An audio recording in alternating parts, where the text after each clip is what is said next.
Chris Lee and Blake Lovell of Southeastern 14 presented by Stakes. It is squarely in the middle of football season, but today we're going to take a look at hoops, Blake. It was a big offseason for the SEC. Lots of coaching changes, lots of transfers, lots of 5-star and 4-star freshmen coming in. Takes a lot of homework to keep up with the league these days, but we've tried to do some of that. And these are not our final answers, but we're going to take a look today and try to sort of group teams in the league. We'll dig into it a little bit later, but wanted to get something out there and just give fans sort of a framework for which to look at the SEC season in basketball. Yeah, look, this is not even close to a finished product. We're doing this in mid-September because people have been asking us to put out some basketball stuff, in all honesty, because we're doing 30 plus probably close to 30 videos a week on football. And people have asked us, hey, what are you thinking about basketball season and all that? So we're kind of doing this to give people an idea on where we're at this point as we look at all these different teams. So yes, not a finished product here, but it's not that far away when you really think about it. Like, the season is not that far away now. So we've been certainly doing our research all summer. And like you said, it's every year now we say the same thing. Keeping up with where rosters are at is just a very tall task. And this year it was more coaches too, because you just had so many coaching changes. And so I think this is a year where we come into the SEC season, unlike maybe the past several, where you've had coaches that had been here for a while and you didn't have a lot of turnover in the coaching ranks, maybe, a couple here or there every season, or not even that much. But now you have such an overhaul of the coaching roster that I think it makes it tougher, as you're going into the season, to kind of project where some of these teams are going to be, because there's a lot of unknowns with not just a team like LSU, right, who's pretty much filtering in a new roster, but you've got a lot of different coaching changes, and we have to see how different coaches are going to acclimate to where their rosters are at now versus obviously where they want them to be. So a lot of unknowns still as we're talking here in mid-September, but I think there's a pretty clear several tiers, I think, of how we look at teams right now. But again, by the time we get to November, that could change. Our channel, of course, presented by our good friends at Stakes. We've got all kinds of polls on the app right now, doing them every week for football. We will do them for hoops as well. Sign up for free at Stakes. You get NFTs. You can play for bragging rights against your friends. It never costs you a penny, and you can win stuff. That's a pretty good deal, Blake. Play for free and win stuff. And side with us on our polls, side against us. Let us know if you beat us. We don't care. We just want to see you in the app, and we think you'll love it as much as we do. Yeah, Stakes. Okay, Stakes, Stakes. Blake, I think we both think, and look, this is a really good year for the league. I don't think there's an awful team in the SEC this year. I think there's a lot that could be in the tournament. There's a few that could be Final Four contenders, but I think we both think two teams separated themselves at the top in our minds. That's Kentucky and Arkansas in no particular order. The weird thing about this is, like, if you didn't know rosters and you just said, all right, here's the situation. One of these two teams has got some veterans coming back. The other one is going to build a lot of that on newcomers. Well, traditionally, that's Kentucky's job. Kentucky builds on new faces and not a lot of returnees. This year, Kentucky's got some guys back, and some very important guys back, including the National Player of the Year, who's coming back. You never see that at Kentucky. Some guys who played for them before, a big transfer who would have played for them a year ago, who sat out. Meanwhile, Arkansas, and not that Kentucky didn't rebuild with some freshmen too. It's got a couple of 5-stars in there, but Arkansas really more the team that rebuilt with newcomers, although it's got some returning faces in there too. But I think Arkansas lost all 5 starters. So two teams loaded with talent. How they're built, though, each is built a little differently. Yeah, I mean, I think, and I'll point this out too, I think it's a very thin line in terms of Kentucky, Arkansas, and maybe the next group of teams we'll talk about, which, I don't think would be a huge surprise when you're talking about teams like Auburn and in Alabama, Tennessee. But yeah, I do think for most people, Kentucky and Arkansas will be potential top 5 teams coming into the season, both of them. And for Kentucky, I mean, let's face it. Anytime you get, the best, I mean, just one of the most dominant players in the game, not just last season, but one of the most dominant players we've seen in recent seasons, and Oscar Tshiebwe back, it gives you a lot to build around coming into the season. Um, so that's a big starting point for Kentucky, right? And we know that other guys are coming back. Severe Wheeler's going to come back and kind of, still be kind of the signal caller, if you will, for the offense at point guard. But, you're adding guys like Wallace, Livingston, studs coming in to be able to join the mix. Jacob Toppin's still there.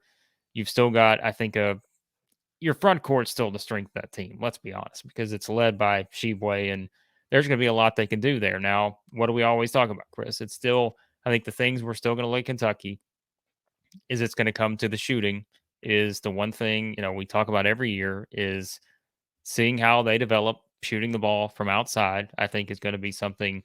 Um, it's gonna. I'm curious about that, right? I think that's something. And Yeah. they've still got C.J. Frederick there too. That's something that I think will certainly help in that area. But I think those are the things you still look at with Kentucky. And again, like it or not, people are still even with. I mean, we do this every year, right? Like Kentucky's going to be a top 5 team going this season, but they're still going to be in the back of your mind. Everybody's going to be thinking about St. Peter's, and everybody's going to be thinking Yeah. about what Kentucky has not done in the postseason that, again, we say it every year. Their expectation is to win a national championship every season. It's not realistic to do that every season in this era, but that is the expectation.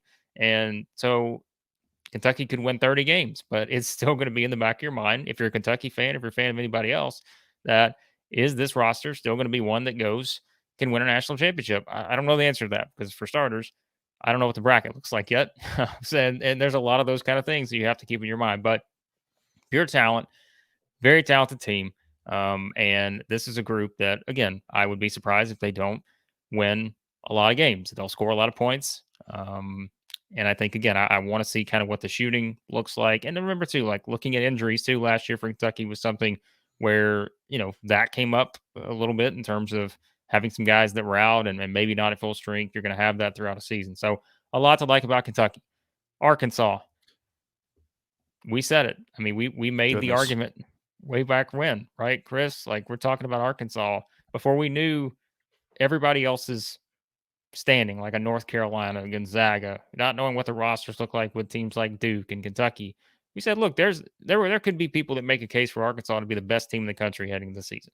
I don't know how many number one place votes they'll get now based on kind of what the other teams have, but like you said, it's a team that loses all their starters, but yet has a group that, I mean, just wildly talented. Like there is just so much talent on this roster. We talked about Nick Smith, Anthony Black, those guys coming in. Davis is still there. They're bringing in Trevon Brazil from Missouri. I think a lot of potential there for him. Jordan Walsh coming in too, another highly talented freshman. But let's be clear too. We talked about Kentucky. Their front court with Oscar Tshiebwe is going to drive what they do. Arkansas's back court is going to drive what they do with Smith and Black. And, Smith is legitimately a player of the year type candidate. Like there's no question about it, I think, in my opinion. So when you've got that to work with, I think that we said it too, right? Like the Must Bus, it was gassed up last season. But like this is one of those special buses that we've seen now, Chris, to the point to where it's like they never have to fill up because they're always filled up. Like it's just running on gas all the time. Like they just got all kinds of stuff to work with. And you just kind of give Eric Musselman the benefit of the doubt at this point that he has a team in place that will win a lot of games. I like the roster, and it's just they're freshmen. There may be a little bit of an adjustment, but at the end of the day, I think it's clear to me Kentucky, Arkansas are the 2 best teams in the SEC as I see them now, just based on how the rosters are built. Well, not that Arkansas lacked for talent a year ago, but the Muss Bus didn't have nearly this much talent. I mean, he got about as much as he could out of his team a year ago, and it was a really good team. But this one has got 2 5-star point guards that are both huge, 165 and 167. You got Devontae Davis coming back. You mentioned Brazil, the transfer from Missouri. Missouri. That they got Ricky Council from Wichita State. They got Jalen Graham from Arizona State, although it sounds like he didn't do great in their overseas tour. They got the Mitchell twins from Rhode Island. Like, they may not be experienced in terms of having guys back, but they got a lot of experience if you include the transfers. No, Kentucky, you mentioned the loss last year, and absolutely that is going to be the starting point where everybody talks about them. And I don't think that's unfair. When you're Kentucky, you shouldn't wet the bed in your first rounder the way they did a year ago. But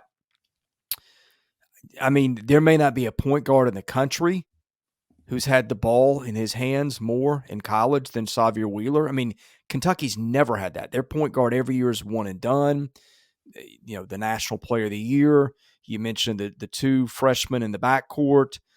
C.J. Frederick, who would have helped them a year ago. Yes, he's one-dimensional, but they couldn't get Kellen Grady to shoot the ball a year ago at times. C.J. Frederick was one of the better three-point shooters in the country coming in. They've got Ware and Collins coming back. They got Toppin coming back. Like, this is an unusually experienced Kentucky team, and it's got a lot of experience at the place where it never has experience. Yeah, and that's why their expectation is to win it all, because when you have the unanimous national, I mean, pretty much he's player of the year in the country, the dominant numbers that he put up, there's no reason why they should not have a chance to win it all. And I think, again, there's going to be some of those little things we always talk about with Kentucky teams. What does the chemistry look like? Does it all come together with the new pieces? That's one question you're going to have. The shooting, can they be a consistent outside shooting team that can knock down those shots and take some of that pressure off elsewhere? That's another question. And we've seen that at times. Like, I think that it's still going to be one that you're going to look at. I think Wheeler's scoring ability is also going to be something here. But I think with a team like this, you do have guys like Wallace and Livingston who are really good players, and I think will certainly help them in a lot of different areas. So it takes some of the pressure off of maybe what Wheeler has to do too. So yeah, I mean, what else do we say? Kentucky's loaded. I think Arkansas is loaded, but like I said, the teams behind them, maybe not very far behind them, are also pretty loaded when you look at the talent that they brought in too. So Yeah, the next tier, I would go Tennessee, Alabama, probably Auburn in there too. I would probably have Auburn the third of those three teams. You may disagree. I mean, and I don't think it's a big difference. Tennessee, I mean, in a league of guards, Ziegler and Vescovy are pretty darn good. And Vescovy, with Ziegler emerging a year ago, can slide over, I mean, and be more of a combo guard. They brought in five-star Julian Phillips, Olivia Kumwa, presumably back and healthy, Josiah Jordan James. I can't believe that kid's a senior.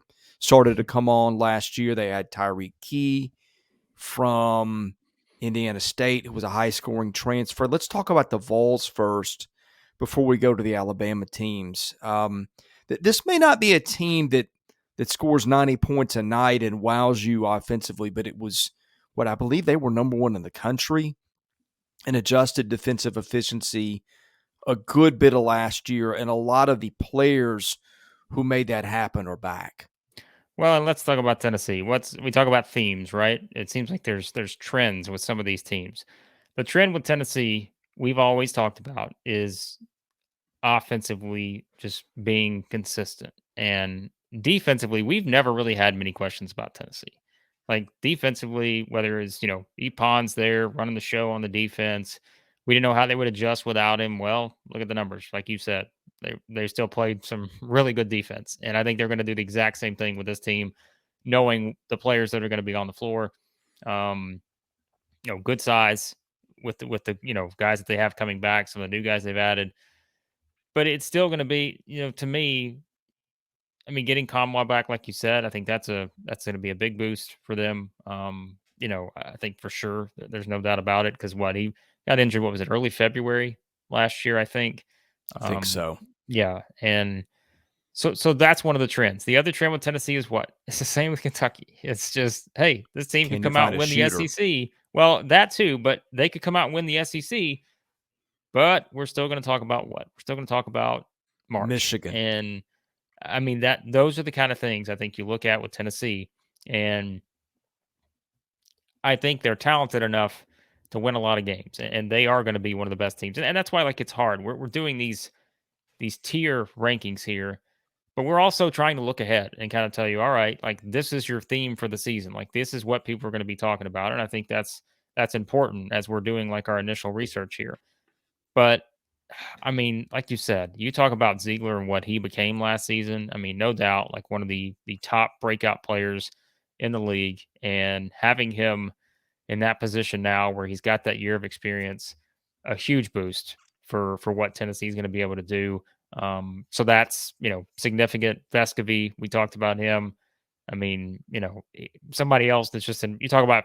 I remember when we were having discussions when he played his first game at Tennessee to where he is now.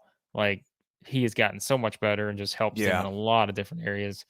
Jordan James, what did we say last year? When he's good, Tennessee's good. Like he was kind of that guy that if he is on, they're a hard team to beat given what else they have around him. So I think that'll be the same situation this season. I think he'll elevate his game some more. Um, and yeah, this is a group I think that you hesitate to say they have it all, but I mean, realistically, if you look around, like I think they almost have it all in a lot of different areas in terms of just a almost complete team. Because I think defensively they're going to be really good if they can just scoring wise. I think find that consistent touch offensively, which has been a criticism I think of Rick Barnes in the past with some of these teams he's had.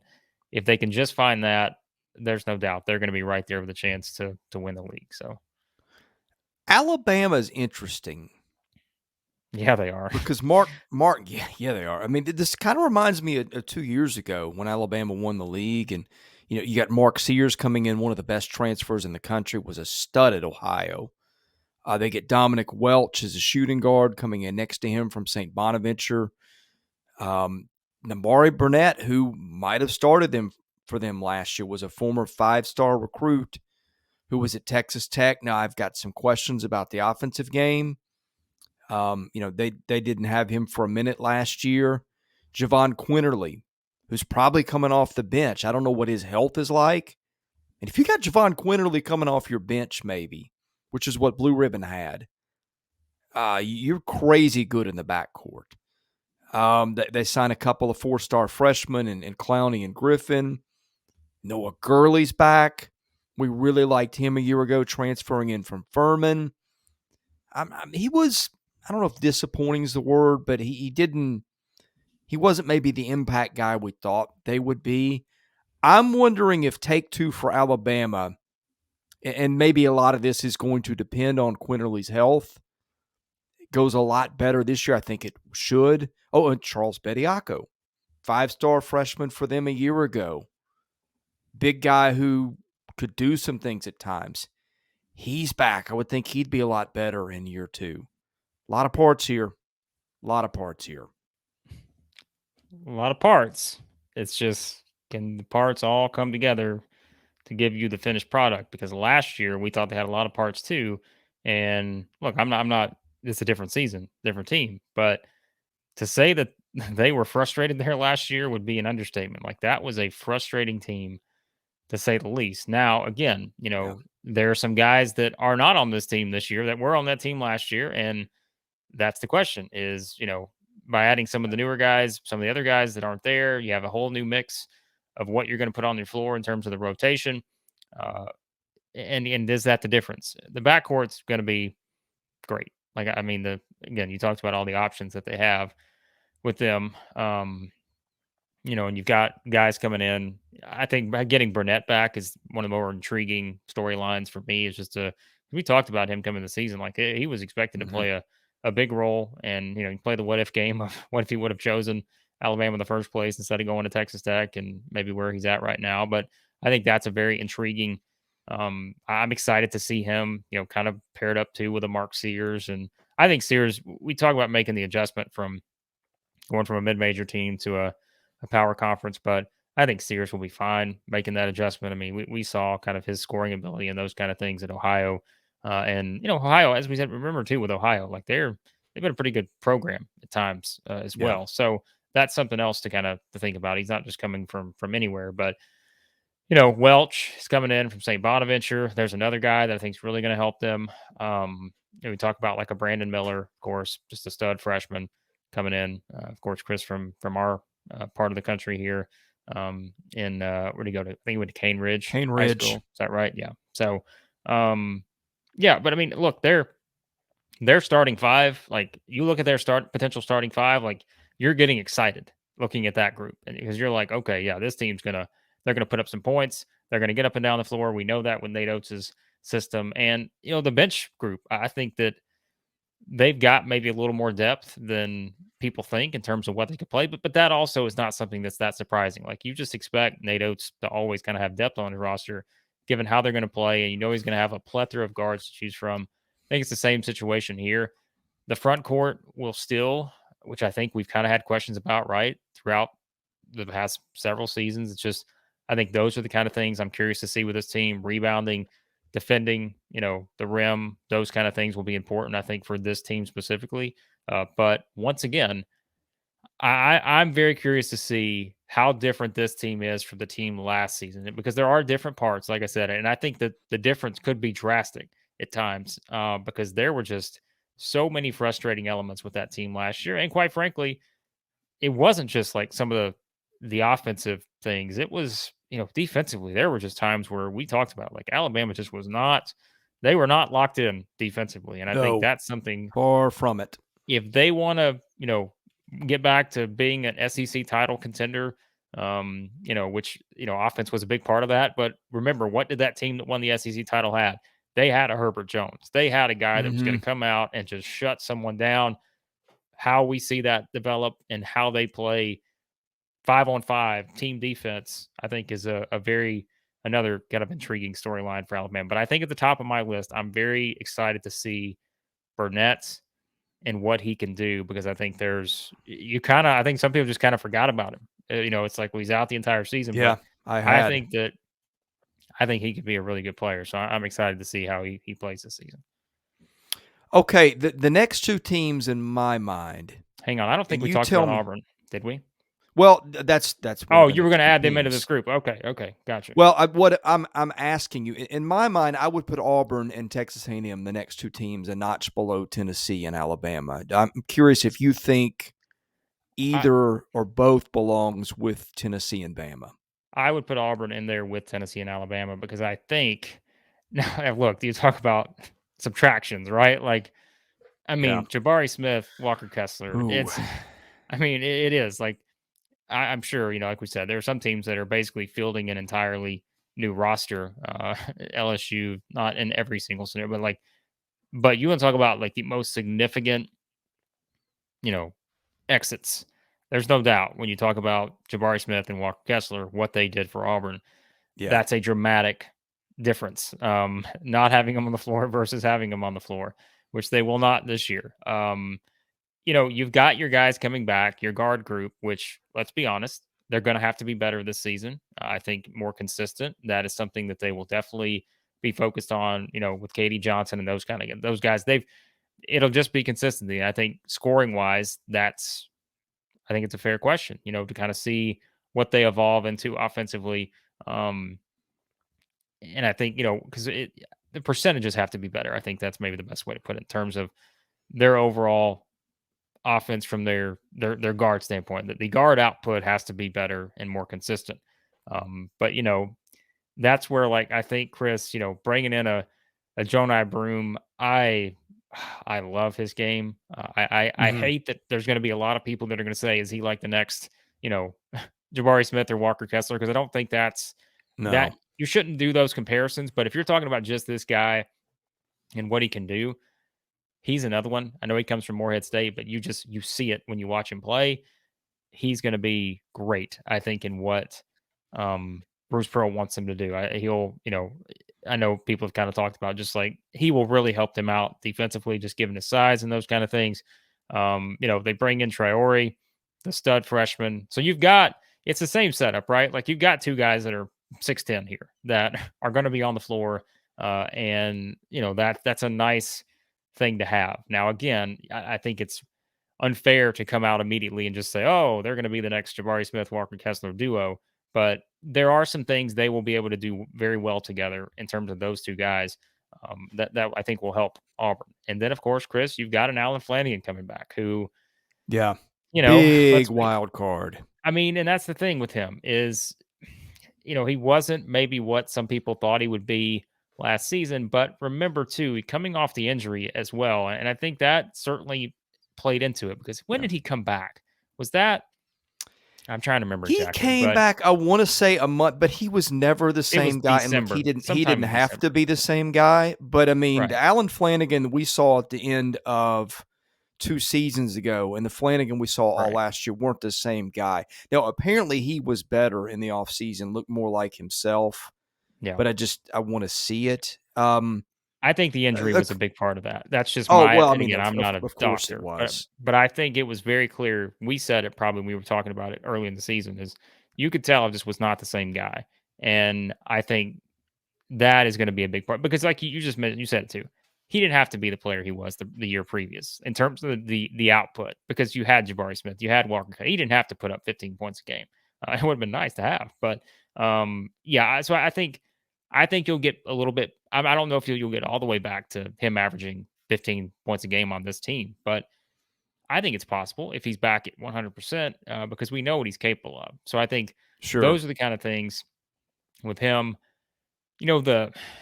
The overall depth with his team, I think, is going to be interesting in terms of Good. like the punch that they pack.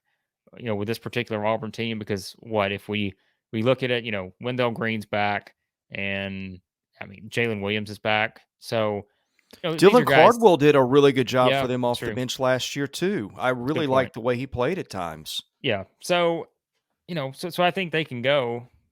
What that's 8, 9 deep probably. Yeah, And they've got some newcomers coming in as well.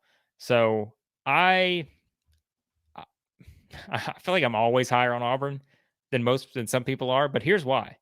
And I know there's some people not gonna like this, but it's the Bruce Pearl effect. Like it is yeah, at some point we've said it like with Eric Musselman, like with transfers. We've said it with, other guys, and I guess in different spots, maybe around the country. But at some point you just give a guy the benefit of the doubt and feel like, okay, man, they're losing Jabari Smith and Walker Kessler. What are they gonna do? I think Bruce Pearl figured out. He brought some talent in, got some really good players on the roster. They'll win a lot of games. Um, I don't know if they'll win as many as they did last year, but I still think they're going to win a lot of games. So I would put them in the group with Alabama and Tennessee. And like I said, I think all these teams at their best are right there, neck and neck, close to Kentucky and Arkansas. Although right now, I'd probably put Kentucky and Arkansas above the other three. okay, I wanna get your take on this is my rebuttal on Auburn, and I think Auburn's a top 25 team, okay? We rode Auburn I had Auburn in the Final Four last year.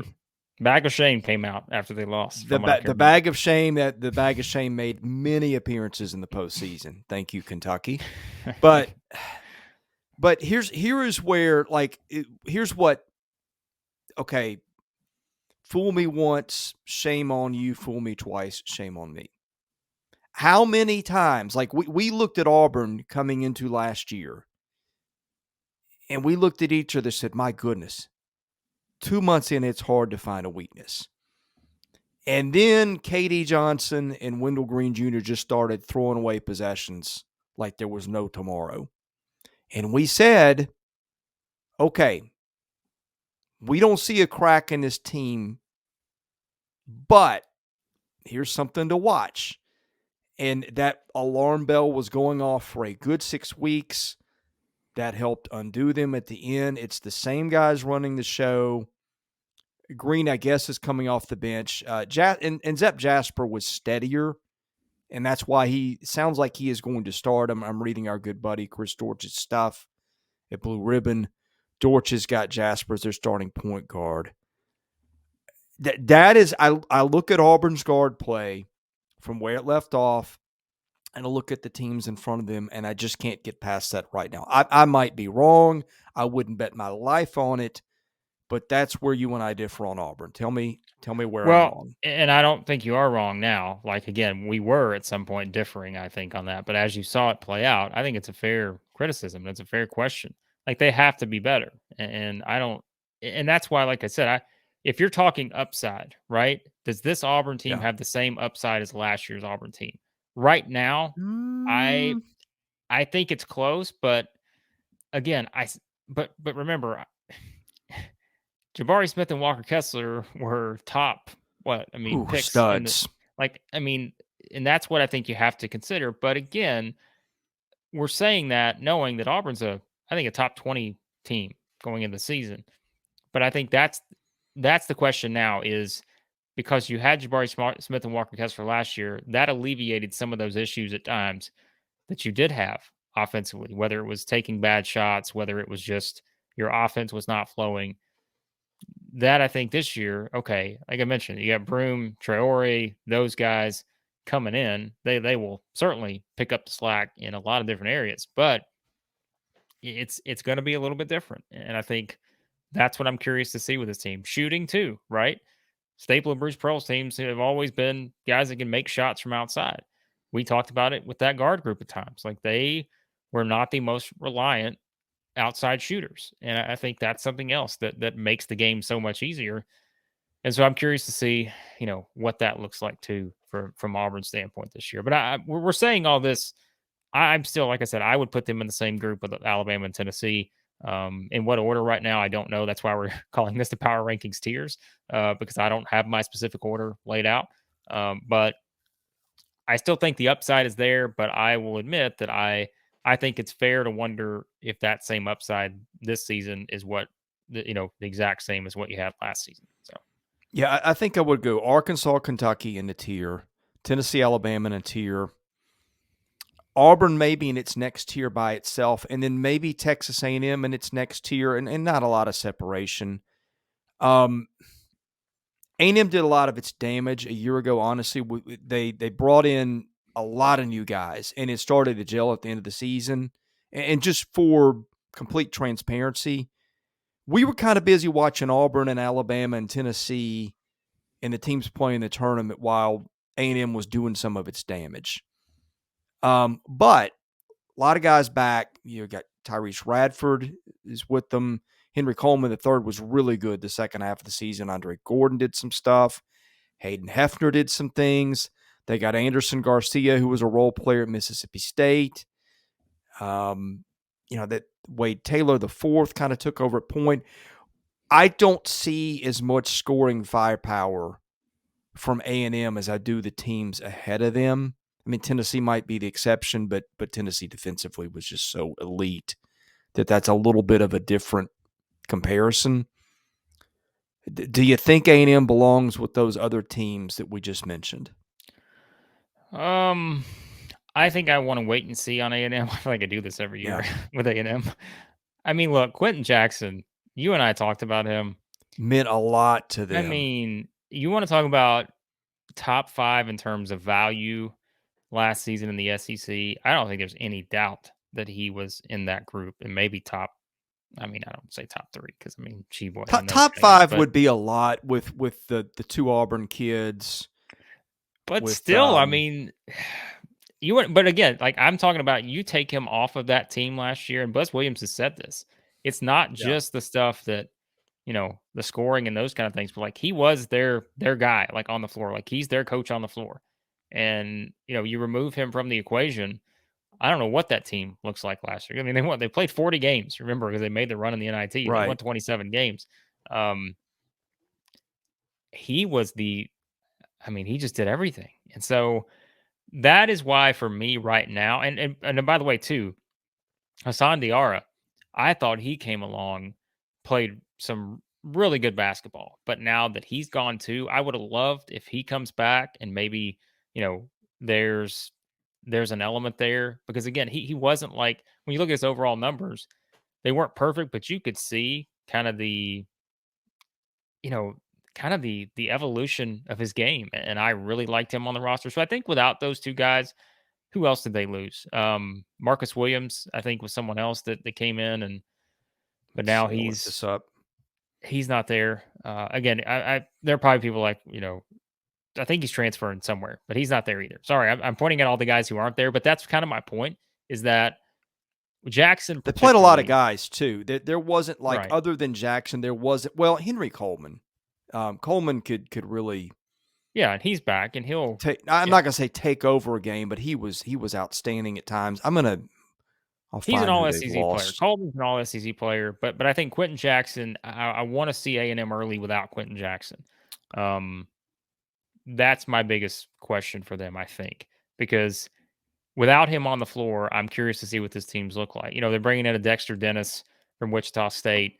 I think this. I remember talking to someone on the staff there last year about kind of looking at a guy like Andre Gordon and maybe can he kind of help them in terms of some of the things that he brings to the table. So those are the guys I think for A&M that you're really going to look at. They need some of these guys to break out and have big seasons. Um, I mean, we talk about like Blue Ribbon, which we certainly with what everything Chris does there. I mean, they've got A&M in terms of like they do the grades for each of the teams.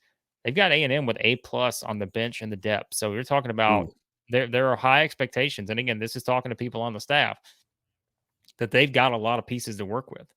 And that's a good thing to have in the SEC because the grind of the season and all that. But that is my only thing with A&M right now is I want to see you're going to be able to lean on Coleman. He'll be an all SEC player. I think, some of the other guys, I think you're going to have that group last year that was freshmen. What do they look like in year two, whether that's Obaseki or, guys like, who was it? Wade Taylor. You got people like that. Like those are the kind of guys that now we see without a Quentin Jackson on the floor. How do they continue to kind of elevate their games? And you are bringing in some guys that will help there. I mean, Tyrese Radford, right? He's coming in. He was at Virginia Tech. Was yeah. he? I think he was when Buzz was still the coach there. He had committed to Virginia Tech, but that I think is when Buzz left. I want to say that I don't think he ever actually played a season for him. I think that was the year that Buzz took the A&M job. So there's some familiarity, there between those two. But I really like the guard group here with A&M and with Coleman leading the way in the front court. So a lot to like with this team. For me, I think I'd still put them a little bit behind those other three, just kind of with where I'm at with them right now. Well, Radford did shoot 40% from three last year at That will Tech, help. so that is a knock I had on them is that efficient shooting. And Wade Taylor had some issues there, but he was also a freshman. Okay, they lose. Marcus Williams is now at San Francisco. Hassan Diarra at UConn and Aaron Cash, another guy who played a little bit, is UT Arlington. So that's the guys they lost. And again, I think Tech's. I mean, you heard me apoplectic when A&M didn't make the tournament. That was robbery. There's no way. There's no defense of it.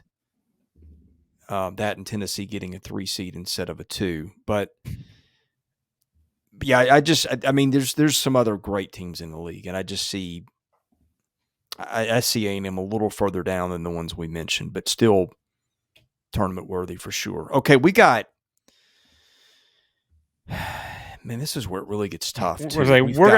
Just for reference, we're gonna group some of these remaining teams together because we don't want this video to be too long for you guys. But you're right. Like this is to me where it starts of okay, good luck because like trying to figure out where to slot some of these other teams. Here's what I'll tell you, Chris. For me, I think this is where I probably put Florida and LSU because I think they are the two teams that I think I'm going to be, and this is unusual, right? I think I'm going to be higher on Florida than a lot of people are, because I think. Wait, has someone kidnapped Blake? Do we need to get the replay make a on call that? for well-being? Because look, and and here's why, Chris, because they got Colin Castleton back. Like this is full circle for me. Like I was the guy initially who was like, man, I don't know about Colin Castleton, but now I am full circle.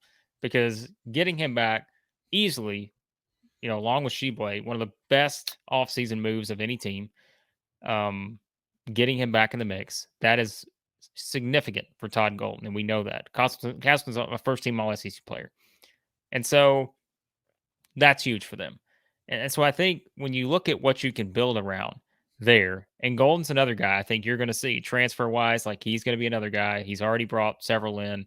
Kyle Lofton, great pickup from St. Bonaventure. Got a couple Great St. defender. Bonaventure guys, I think, in the league here coming in. So Who else had a one? Was it we just said it, Alabama? didn't we? Who? We said Yeah, we somebody. did. I'm sorry. Everyone's like, Yeah, "Oh, come on, guys." it was Dominic Welch at Alabama. That's right, Welch. So yeah, Lofton comes in. I mean, so I think, but again, everything starts with Castleton, and I feel like getting him back. Jones is back too, another guy with experience. Jones, I'm telling you, Myron Jones at times really showed up for them big. Yeah. And guard play was kind of a question. If Jones, second year in the system, did some things at Penn State, you bring in Lofton. And by the way, Will Richard, we live in the Belmont. Nashville area. We are familiar with him with his outstanding work at Belmont. Like, guards were kind of their question. Like, can they score? Can they, like, they have sort of checked a lot of those boxes in the offseason. Yeah, and I think it's fair to still kind of wonder with Florida how it all is going to come together. I think because again, there are some guys that you would probably like to see. Okay, how do they kind of expand in this particular system? Because again, Todd Golden's going to play. You kind of know what to expect from Todd Golden in terms of the style and what he did at San Francisco, and there will obviously be some differences. Um, and by the way, Reeves is back too. Kawasi Reeves, he's someone that I think Yeah. is very intriguing, and his development will be important for this particular team, I think. But yeah, I don't have a great feel on Florida right now, but I do know they have a first team All SEC player, and I know you can build around that, and I think they have plenty of pieces to be able to do it. But that's why I say I'd put Florida in this range, and LSU. There was a point this time in the offseason, Chris. You and I were talking. LSU did not have a team. Oh, man. And that's not like us exact. They didn't have anybody on the roster. And but I think Matt McMahon has built a roster that is Did good anybody enough. have a better offseason than No. like the word unbelievable gets used a lot. Yeah. Okay, he rescued 4 kids from the transfer portal off that roster. He brought in 2 or 3 kids from Murray State who can really play. Like, LSU should have been, between that and the sanctions we presume are coming, LSU should have been written in Sharpie at 14. And instead, he's got them, okay, you could see them finishing 7th or 8th. I think they're a bubble. Yeah, I think right now I'd say they're a bubble team for me. And that look, we always say this too. Like, we're trying to look at the most optimistic of these teams too this early, because I'm not trying to go out and say, oh, well, they got no chance. Well, I don't know that. So we're trying to look at, okay, what's the most optimistic? What's the upside for these teams? LSU, I think, absolutely can be an NCAA tournament team if everything fits together. Because, like you said, he picks up some of the biggest pieces from Murray State, and we always, as we said, guys that are transferring from mid-major to power conference. But we're talking about a Murray State team that was, they were a power conference level basketball team in terms of how they played the game. And, we saw how many games they won last season. So you've got KJ Williams coming in. I mean, a beast, right? Like, he's someone that will, just a post guy that will be able to really help them out. So, you bring him in, right? You've got other guys as well. I mean, he brings Trey in Justice Hannibal. Hill. Yeah. Trey Hannibal comes in. Justice Hill comes in. Hey, you haven't even mentioned, and I completely forgot about him. Adam Miller. Adam Miller. Yeah, he's back. And Well, that will help he them. never was a year ago. Right. But he will help them. I think the shooting, like, that will be something that they will, if he can knock down shots consistently from beyond the arc, that's going to be huge for this team. I love their guard group. Like, I think their guard group is going to be one of the more entertaining in the league with what they can do. So I think they're going to be right there on that line. That's why I put them in this group of Florida, because I think that they're right there in that range for me of potential. And if they are in the NCAA tournament conversation, like you said, Matt McMahon's coach of the year, man, for just what he did in the offseason. Like, it's just remarkable the way they put together the roster. So I say that with Florida and LSU, but in the back of my mind, Chris, I'm also thinking about a couple other teams, and this is Well, where let like, me before you go further. I now that we talk through it, I think I would put Florida in that A&M tier, and I'm tinkering with it with LSU. yeah. I have a little bit of reservation about guys not having all played together because I think Florida and A&M have got a little bit more than that. But I mean, Murray, you got But I mean, you may the have fact that three they're guys from Murray even State that are gonna have played together. So I think, well, yeah, yes, but you're meshing Murray State guys with LSU guys. I get what right, you're saying. yeah. But But I it's a fair mean, point.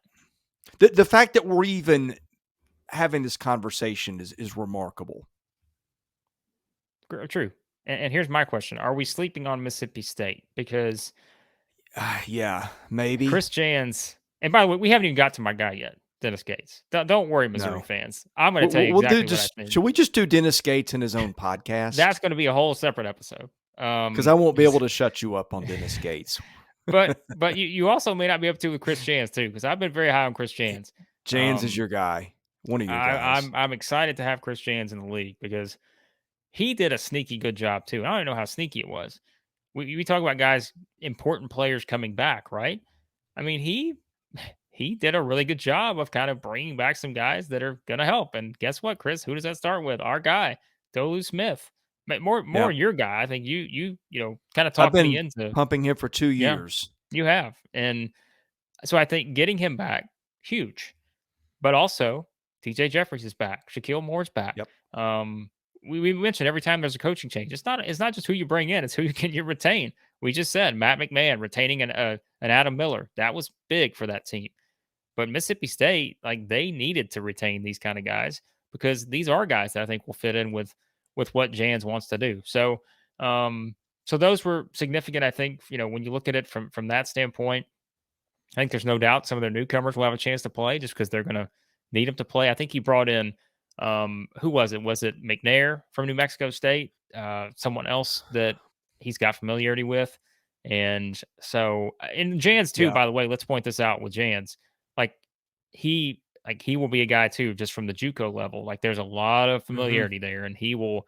I That think he'll that is do a a good job. great fit. Yeah, That is a great fit for State because State recruits JUCO heavily, yeah, and I don't know that there were a lot of mid-major coaches that recruited the JUCO level better than Chris Jans. So you would presume he's going to take what he did already and take it to a new level at a better job.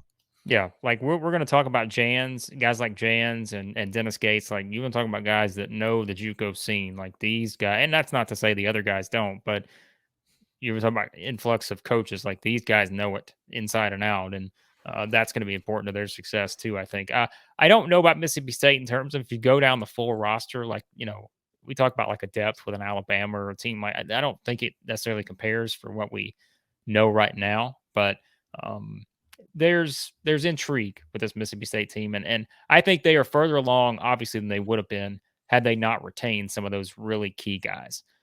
So that's a big part of it. Well, here's another one we left out, or a couple of Jamel Horton, who was the America East Defensive Player of the Year Albany, at right? Albany. Yeah. Yes, very good. And they got Tyler Stevenson, who was almost 15 points, 8 boards at Southern Miss a year ago. So that this may be one like is what I looked at State. I did some research on them this morning. The first thing is like there were 3 or 4 names that popped off the page. Like you just kind of presume in this day and age of the transfer portal and guys going pro that DJ Jeffries isn't coming back and maybe Shaquille Moore. They're both back. Like it sort of popped to you that he was able to keep some of the kids that in this situation a lot of times choose to move on. Yep, very important for Mississippi State. So I think they're one that kind of falls in this range of unknowns because we don't have again, new coach. Just I think a lot of things still to be determined. All right, we'll speed through the rest of these, and we're gonna, like we said, we're gonna do like individual team previews, guys. So let's just point Before this you out. do, a word from our sponsor Yes. at Stakes. We've got some big games coming up in football soon, and we will have them in basketball. To add some excitement, we are making all kinds of picks in the Stakes app, for which Blake has ripped me for mercilessly at times. But we want to hear from you guys. If you agree or disagree with our takes, go to playwithstakes.com/14. Sign up for Stakes. Place your predictions on our questions. If you use the invite code Southeastern14 when you sign up, you'll get a double welcome bonus. Guys, we love this app. We mess around on it outside of the SEC. Everything is free. You can match your wits against ours. You can rub our nose in it when you beat us. You can win stuff, and it doesn't cost you anything ever. So go to Stakes. That's STAKES, and see what all the fuss is about. All right. Like I said, we like to try to keep our stuff under an hour because I don't want anybody to Which like means we're not going to talk about Missouri, right? Well, no, that means we're going to use the next 5 minutes to talk about Missouri. But no, you can't do it. You can't. Here's the honest truth. I'm going to watch the clock. You can't. We're not going to keep this under an hour. That's our goal, but we're not going to do that. Like I'm convinced now it's not going to happen. But again, by the way, we are going to do all these individual team previews before the season starts. So keep that in mind. We're not going all the way in on some of these teams yet, but we will. Just give us time. Again, we're doing 30 football videos a week right now, but just give us a little time, and I promise we'll do it. All right, I'm gonna throw quick fire at the rest of these, Chris, because except for maybe Missouri. Ole Miss, I will tell you where I stand on Ole Miss right now. I don't have a great feel on them. I think Deshaun Ruffin, we talked about last year, emerging player, like a very good player. I mean, Blue Ribbon's got him 8th. And yeah, I'll be honest, I was a little surprised by that because I didn't know if they would be that high. But I think there's good knowledge there because there's a lot of things in there you look at and say, okay, yeah, maybe there are some things with this roster that you really start to look at and feel like, okay, they've got to have some guys that are better. That they're just going to have to play better. But we talked about, Chris, the injuries last year. Like, right? You talk about a team that was just 4 guys with injury. surgery. Yeah, I mean, crazy. That's the thing is I think that was kind of a throwaway year for Ole Miss, although there's never really that case in the SEC. But I think you kind of have to look at that and say, all right, my goodness, like they had so many injuries. And Ruffin, I think, is going to be one of those guys. Matthew Morrell's there. There's Ruffin was their highest rated recruit at Ole Miss in my confusion in forever, right? I would have to look that up. I can't. I'll be honest with you. I think he was. Yeah. But no, I mean, Morrell was a really good player out of Memphis. Saw that kid in high school. He had a 30-point game or two last year, did he not? May have. I know his scoring average was up there. So, who else is still? Breakfield's still there. Came from Robert Duke, Allen. Yeah. So I mean, I think they got some depth. Like that's a team that's got some guys to choose from. And again, there's going to be guys coming in that, we'll have to see how they kind of fit into things. And he said he's got the guy from Jackson State coming in too, McKinnis. They averaged a double last year. Again, it's how do you transfer into that? So I don't know I'll be honest. Like I don't know where to put Ole Miss right now. That's just 100% honesty. I don't know where to put them. So that's why they're probably here in this unknown group. All right, I'm going to speed through some of this other stuff. Georgia, Chris. we think Georgia. I think they're going to be Matt better. McMahon, if the upset of the year in the offseason was Matt McMahon being able to keep some guys and get that roster to beyond competitive early, the second one, well, there's 2 here, and they hit on 2 different teams. The second one was Mike White keeping Kario Akendo at Georgia. I'm going to plant my flag on this one. I don't know how much better Georgia's going to be, but I think they're going to be better than people think. And I truly believe that. Although I've been wrong before, it could be wrong again, but I think they are going to surprise some people. Obviously, I don't think they're going to be as bad as they were last year, but I think they could be better than people think. But that was another situation where this is not even close to the finished product, I think, of what you're going to get with Mike White there. It's going to take some time. This is not a 1-year rebuild with what kind of had been left for him. So even though they could be better than people think, I don't think that means NCAA tournament. by any means. So that's where I stand on Georgia. Vanderbilt, South Carolina. Hey, don't worry, we're saving Missouri for last. Vanderbilt, South Carolina, and I don't mean they're last in the rankings. I need a little more time for that one. Vanderbilt, South Carolina, they're also like in this tier of, I don't know, man. As it Well, stands right okay, now, the second upset of the offseason was what? Yeah, I know where you're was going. getting Gigi Jackson to reclassify. Yeah, A high 5-star kid. I mean, because if that doesn't happen and he's a one and done, then South Carolina is your number 14 team, and I don't know that it's particularly close. very true, and that's why I think that South Carolina is like a wild card to me because they pretty much have no starters back, right? But I mean, you got that guy coming in, and you know what he's capable of, and I think that they're just a wild card to me. I can't give you a strong opinion on South Carolina right now because I don't know what to expect from them. I think the roster there's some good things there, especially like you said with Jackson, gonna have a lot of attention on him, and being able to get him to reclassify was significant. But elsewhere, I don't really know what to make of the roster just yet. So luckily, it's only mid-September. We got a little more time to go through that one. But even looking at it on the surface, I think there's some potential there, but I don't know how it compares to some of these other teams. Vanderbilt, The minute Scottie Pippen went to the league, it's just that sealed their fate for postseason. it's just That hard this, to. yeah, Yeah, I think I've said no. I think Jerry Stackhouse has done a good job putting his guys in the right place to succeed. But I don't know that. Again, it's like how do you compare Vanderbilt with and without Scottie Pippen? We've seen the differences, and I think still there's guys that will.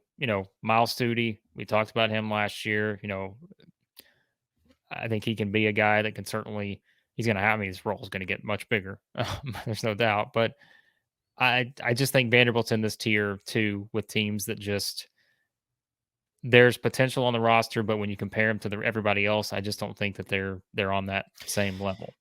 You know who they remind me of under Stackhouse? It reminds me of Frank Martin's teams with less upside. Like Martin would find Martin always got his teams to 6, 8, sometimes 10 wins in the league, and you're like, how did he do this compared to the rest of the league? Their recruits were no names. He would occasionally get a Sindarius Thornwell or somebody that would ball out, and good stuff would happen. But mostly they were under-talented. Martin recruited a lot internationally, where Stackhouse does not so much. But it kind of reminds me of a poor man's Frank Martin, what he's doing. Their talent identification just has not been very good. All right, and then there's Missouri. I'm realizing now I'm gonna find a way to clip this down to under an hour. So we're gonna Sure we're you gonna are. clip out everything else except for this next hour that we're gonna talk about Missouri. Um, I'm just kidding. We're not gonna do this for an hour, but we're gonna talk about one of the best jobs of the offseason. Dennis Gates has put together a roster that I think is going to surprise some people, and I know everyone's shocked to hear that from me, but I mean, really though, You are Chris, look full at the disclosure. You roster. are his agent. Of course.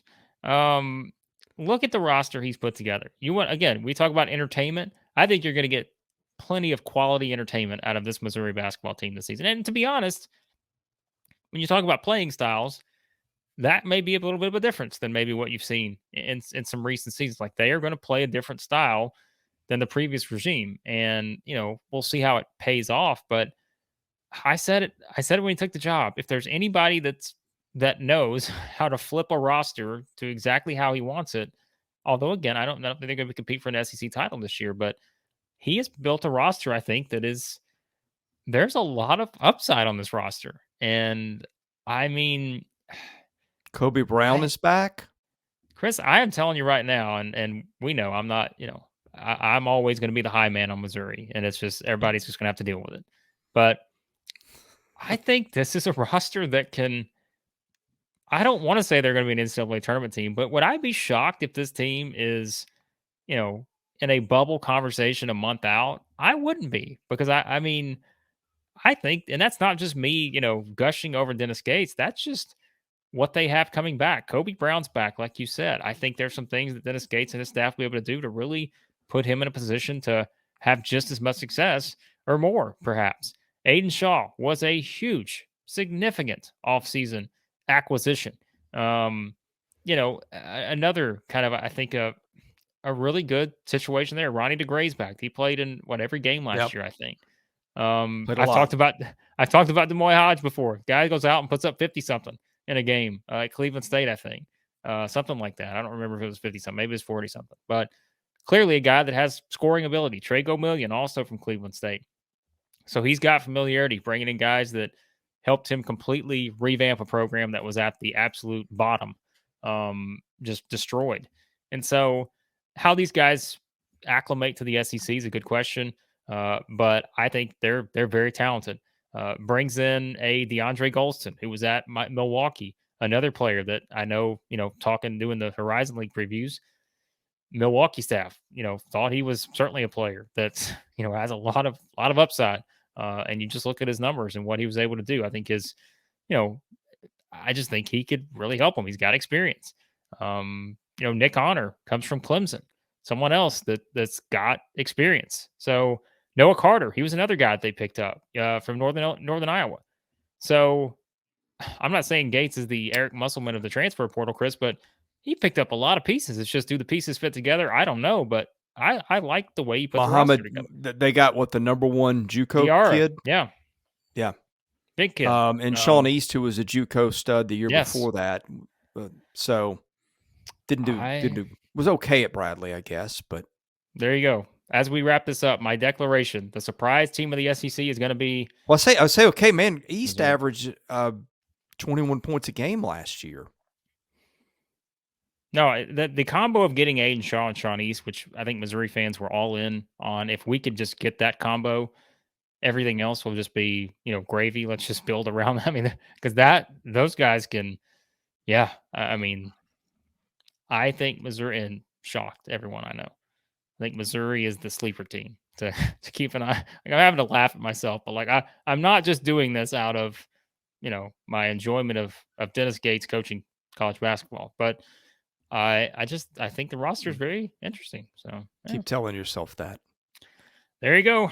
So I know like I said, I wanted to keep this under an hour because I don't like to ramble too much, but boy, there's a lot. I like the way this league sets up because I think this is going to be one of the most interesting years in SEC basketball in a while. But I think it's because so many new coaches, so many new players, and I think the intrigue with all these teams that have new coaches, that always makes for a fascinating season because you wait and see how everything comes together. Not everyone's going to do what you think they're going to do, but man, you talk about that top tier teams, top 15, 4 or 5 teams in that group probably.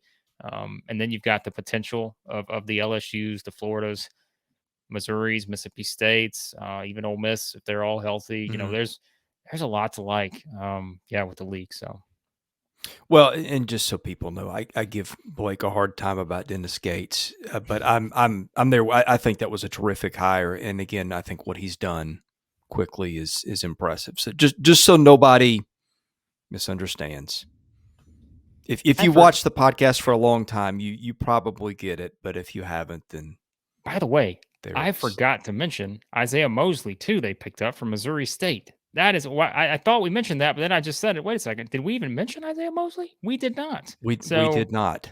There was one of the biggest acquisitions of the offseason is getting Isaiah Mosley. 20 points per game last year at Missouri State. For some reason, I thought we mentioned it, but as you went to wrap up there, I was like, wait a second. Did we actually talk about Isaiah Mosley? There's so many new parts in this league. It's just hard to keep up with them all. There's probably guys we did not mention. So just for full disclosure, everyone, like we try to get everyone in, but it's just not. When we do the individual team reviews, we promise we'll get to everyone. But we tried to roll through these as best we could. So, well, just to wrap it up, you and I were talking this week, and I had not seen Blue Ribbon's predictions yet. You and I are both really good friends with Chris Dortch over there. We've both done a lot of work for him, hundreds of hours between us. And you said, hey, he's got Vandy last. I said, wait a minute.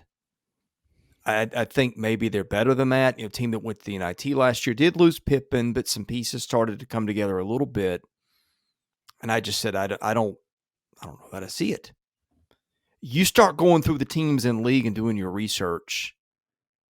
And yeah, I mean, it makes sense now, but that's how good the league has gotten. It's not just top heavy, but you look at these coaches who've come in and they've turned rosters over quickly.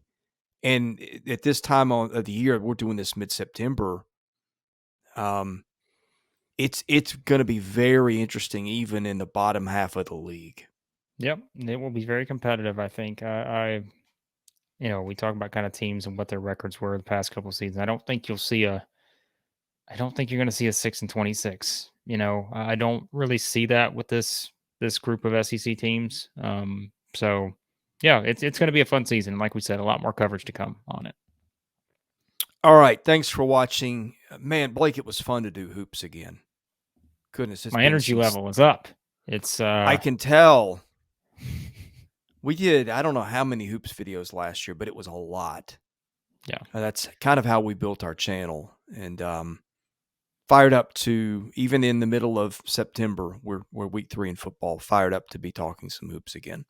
Yep, for sure. And like we said, these are just our initial tiers, not our 1 through 14 power rankings. We will do those before the season starts, but in no way ready to do that just yet. So this is just kind of us trying to talk our way through the league here in mid-September. So thank you for watching. If you have not hit that subscribe button, do yourself and us a favor by doing that. That way you don't miss our content. We've got something up pretty much every day on the channel now. So thanks for watching, and we'll see you again really